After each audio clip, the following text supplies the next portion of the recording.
শেখ হাসিনার সঙ্গে আলোচনা করেই বিএনপির সঙ্গে সমঝোতায় গিয়েছে। সমঝোতার অন্যতম শর্ত আছে জামায়াতি অপরাধ ট্রাইব্যুনালের রায়, যেখানে শেখ হাসিনার মৃত্যুদণ্ড দেওয়া হয়েছে সেই রায় বাতিল করা, এমনকি তুলে নেওয়া হবে আওয়ামী লীগের উপর থেকে সব নিষেধাজ্ঞা।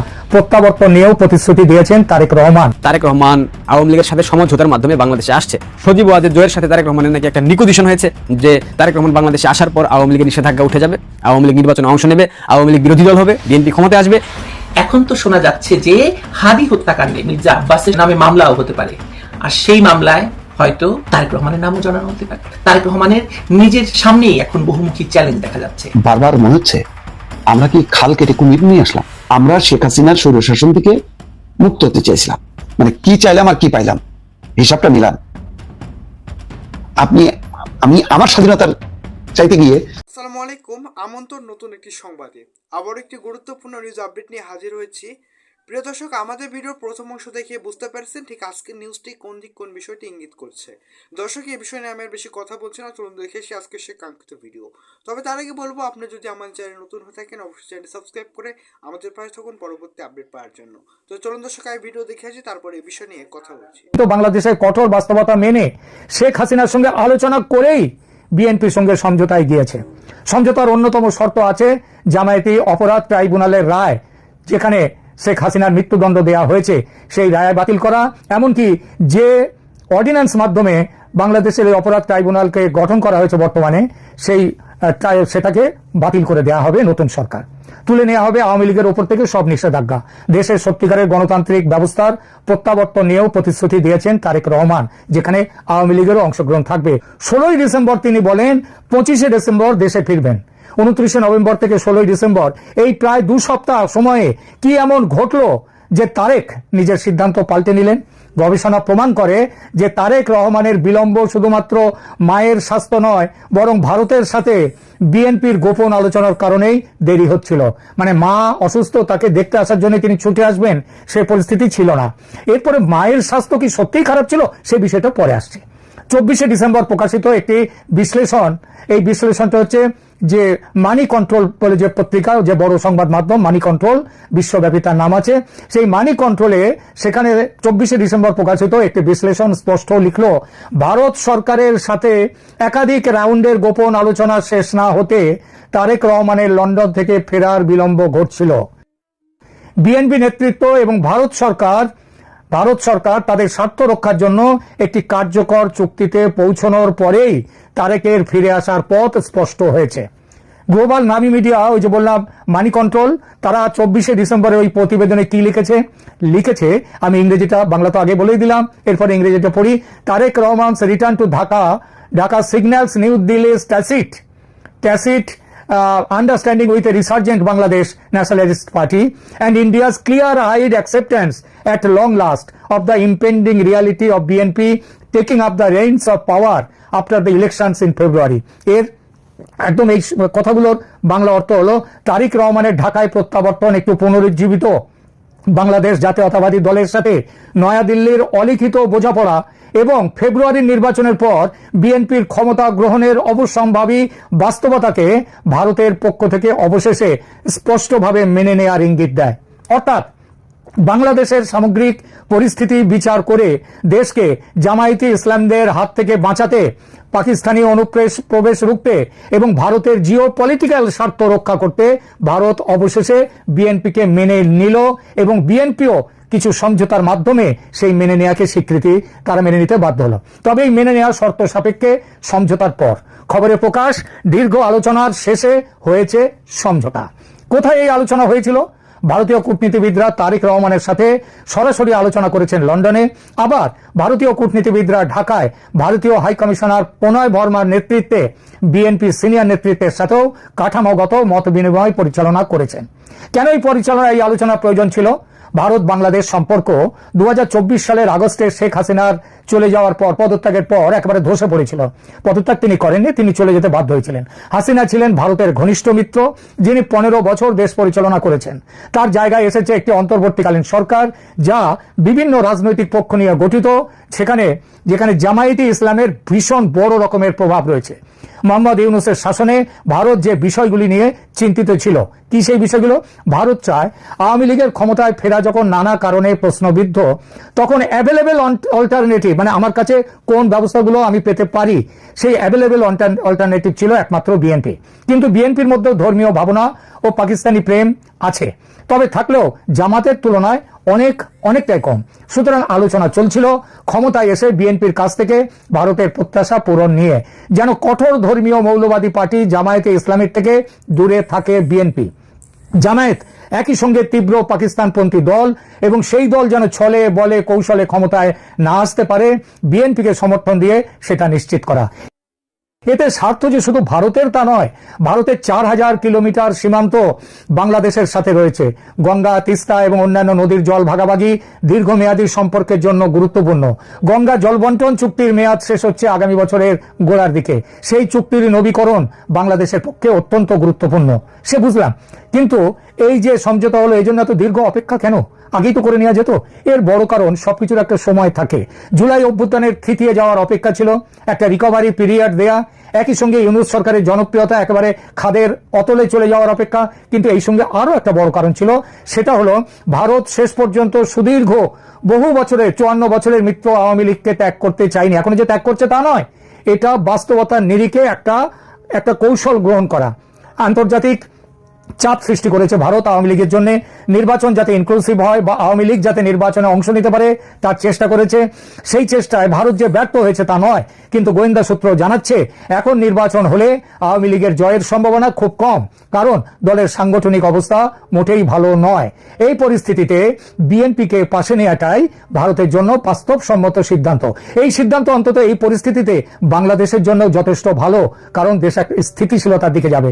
আবার এই সিদ্ধান্তে আমেরিকার সমর্থনও আছে। এর ভারত কিন্তু বাংলাদেশের কঠোর বাস্তবতা মেনে শেখ হাসিনার সঙ্গে আলোচনা করেই বিএনপির সঙ্গে সমঝোতায় গিয়েছে। সমঝোতার অন্যতম শর্ত আছে জামায়াতি অপরাধ ট্রাইব্যুনালের রায়, যেখানে শেখ হাসিনার মৃত্যুদণ্ড দেওয়া হয়েছে, সেই রায় বাতিল করা।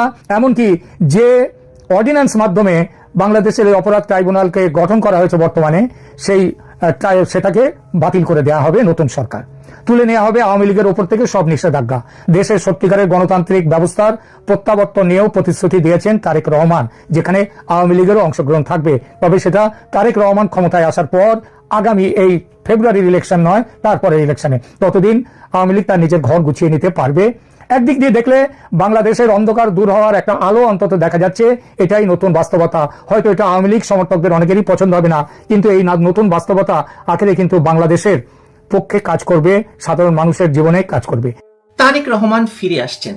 নির্বাচনের আগেই প্রথম আলো সম্পাদক তারেক রহমানকে তথা বিএনপিকে বিজয়ী ঘোষণা দিয়েছেন এবং এও বলেছেন যে তারেক রহমান আগেই ফিরে আসলে বা দেশে ফিরলে আজকের এই অবস্থাটা হতো না। 21শে আগস্টের গ্রেনেড হামলায় প্রাপ্ত যাবজ্জীবন কারাদণ্ড থেকে মুক্তি পেয়ে, মানি লন্ডারিং মামলা থেকে মুক্তি পেয়ে, 10 ট্রাক অস্ত্র মামলা থেকে মুক্তি পেয়ে, মোট কথা 17 বছর আগে মুচলেকা দিয়ে দেশ ছেড়ে আবার তিনি সকল প্রকার ক্ষমতা নিয়ে দেশে ফিরছেন 25শে ডিসেম্বর। প্রশ্ন উঠছে, এবারও তাকে মুচলেকা দিয়ে ফিরতে হলো কিনা। এর মধ্যে বড় কিছু না ঘটলে তিনি 25 তারিখেই ফিরছেন।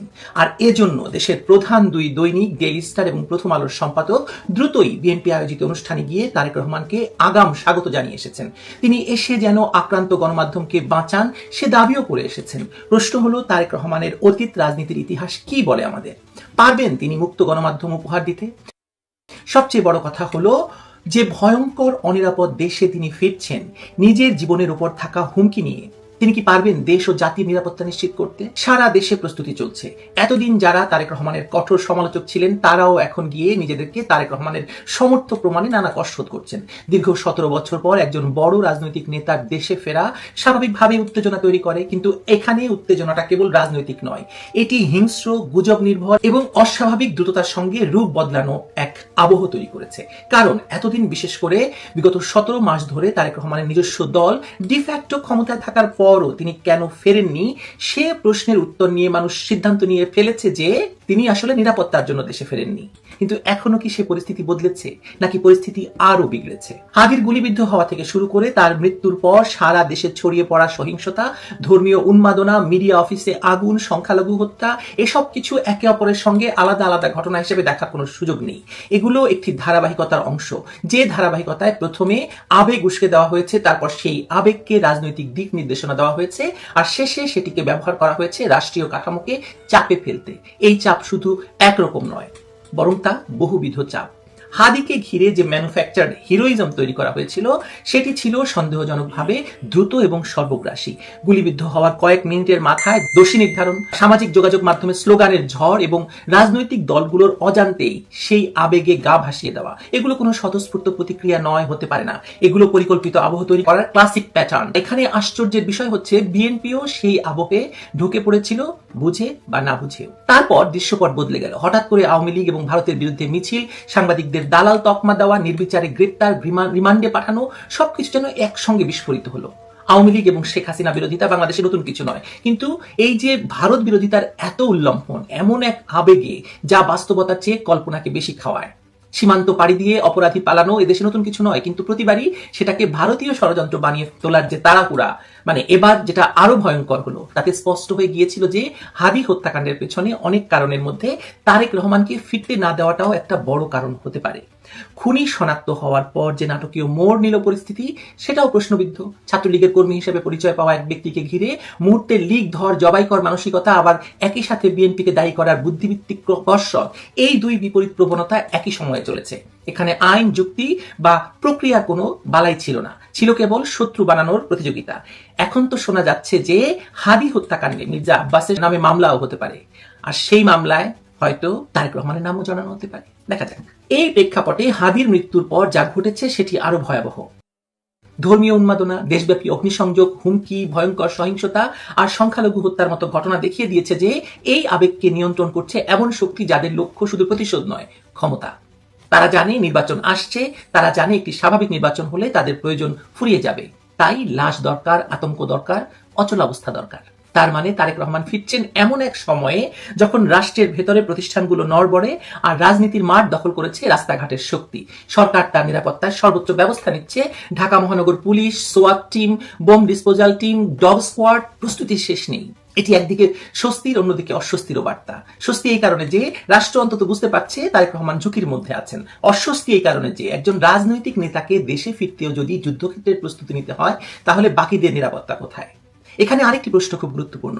সরকারকে নিরাপত্তা দেওয়ার নামে তারেক রহমানকে একথাই বলতে চাইছেন যে আপনার রাজনীতি এবং আপনার বেঁচে থাকা নির্ভর করছে আমাদের উপর। শুধু তাই নয়, সরকার তো তার জামিন বিষয়েও বেশ খেলা খেলেছিল, আমরা জানতাম। সেই খেলা হঠাৎ বন্ধ হয়েছে বলে মনে করার তো কোনো কারণ নেই, তাই না? আর তারেক রহমানের নিরাপত্তাই যখন প্রশ্নবিদ্ধ, তখন দেশের মিডিয়ার নিরাপত্তা কেমন তা তো আমরা 2024 সালের আগস্ট থেকে দেখে আসছি। প্রথম আলো এবং দ্য ডেইলি স্টার অফিসে আগুন দেওয়া, সাংবাদিকরা আটকে পড়া এবং হেনস্থা হওয়া, এগুলো কোনো বিচ্ছিন্ন ঘটনা নয়। এগুলো আমাদের স্পষ্ট বলে দিচ্ছে যে কথা বললেই দরকার হলে পুড়িয়ে মারা হবে। এই বাস্তবতায় মতিউর রহমান এবং মাহফুজ আনাম যখন তারেক রহমানের প্রত্যাবর্তনকে ঘিরে গণতন্ত্র, মিডিয়ার স্বাধীনতা, সহনশীলতার কথা বলেন, তখন সেটি একটি নৈতিক আহ্বান তো বটেই, কিন্তু এক ধরনের আত্মরক্ষার আকুতিও। কারণ মাহফুজ আনাম স্পষ্ট করেই বলছেন যে এখন মত প্রকাশের স্বাধীনতা তো দূরের কথা, জীবনের কোনো নিরাপত্তা নাই, বেঁচে থাকার কোনো নিরাপত্তা নাই। বেঁচে থাকলে সব হবে, আগে তো বাঁচতে হবে। যদিও শেখ হাসিনার আমলে মাহফুজ আনাম কিন্তু মত প্রকাশের স্বাধীনতাই দাবি করেছিলেন, তার মানে তখন বেঁচে থাকাটা সমস্যাময় ছিল না, তাই না? এখন প্রশ্ন হলো, তারেক রহমান কি আদৌ এমন অবস্থানে আছেন যেখানে থেকে তিনি অন্যদের নিরাপত্তার নিশ্চয়তা দিতে পারবেন, যখন তার নিরাপত্তায় প্রশ্নবিদ্ধ?